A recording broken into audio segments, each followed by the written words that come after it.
کی اولاد کا ہے رقص بہر سو، ملت ابھی افسوس کے بیدار نہیں ہے، ملت ابھی افسوس کے۔ السلام علیکم ورحمۃ اللہ وبرکاتہ۔ ناظرین محترم، واقعہ کا مضمون ہے غریب کی مدد، 1000 سال کی عبادت۔ ایک عابد نے خدا کی زیارت کے لیے 40 دن کا چلہ کھینچا۔ دن کو روزہ رکھتا، رات کو نوافل پڑھتا۔ اعتکاف کی وجہ سے خدا کی مخلوق سے یکسر کٹا ہوا تھا۔ اس کا سارا وقت آہوزاری اور راز و نیاز میں گزرتا تھا۔ 36ویں رات اس عابد نے ایک آواز سنی، شام 6 بجے تانبے کے بازار میں فلاں تانبا ساز کی دکان پر جاؤ اور خدا کی زیارت کرو۔ عابد مقررہ وقت سے پہلے تانبا مارکیٹ پہنچ گیا اور گلیوں میں تانبا ساز کی دکان کو ڈھونڈنے لگا۔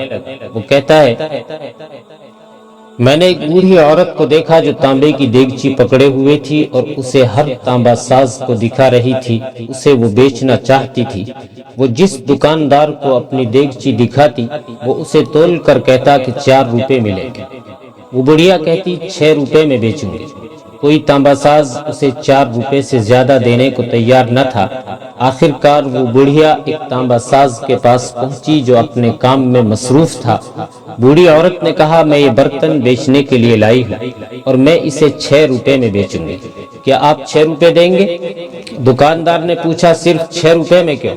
بوڑھی عورت نے دل کی بات بتاتے ہوئے کہا، میرا بیٹا بیمار ہے، ڈاکٹر نے اس کے لیے نسخہ لکھا ہے جس کی قیمت 6 روپے ہے۔ تانبا ساز نے دیگچی لے کر کہا، اماں یہ دیگچی بہت عمدہ اور نہایت قیمتی ہے، اگر آپ بیچنا ہی چاہتی ہیں تو میں اسے 25 روپے میں خریدوں گا۔ بوڑھی عورت نے کہا، کیا تم میرا مذاق اڑا رہے ہو؟ کہا، ہرگز نہیں، میں واقعی 25 روپے دوں گا۔ یہ کہہ کر اس نے برتن لیا اور بوڑھی عورت کے ہاتھ میں 25 روپے رکھ دیے۔ بوڑھی عورت بہت حیران ہوئی، دعائیں دیتی ہوئی اپنے گھر کی طرف چل پڑی۔ عابد کہتا ہے، میں سارا ماجرا دیکھ رہا تھا۔ جب وہ بوڑھی عورت چلی گئی تو تانبے کی دکان والے سے کہا، چچا لگتا ہے آپ کو کاروبار نہیں آتا۔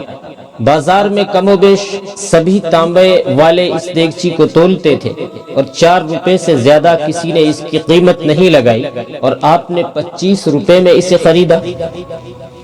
بوڑھے تانبا ساز نے کہا، میں نے برتن نہیں خریدا ہے، میں نے اس کے بچے کا نسخہ خریدنے کے لیے اسے پیسے دیے ہیں۔ میں نے 1 ہفتے تک اس کے بچے کی دیکھ بھال کے لیے پیسے دیے ہیں۔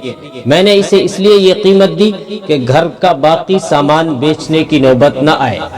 عابد کہتا ہے، میں سوچ میں پڑ گیا، اتنے میں غیبی آواز آئی، چلہ کشی سے کوئی میری زیارت کا شرف حاصل نہیں کر سکتا، گرنے والوں کو تھامو اور غریب کا ہاتھ پکڑو، ہم خود تمہاری مدد کو آئیں گے۔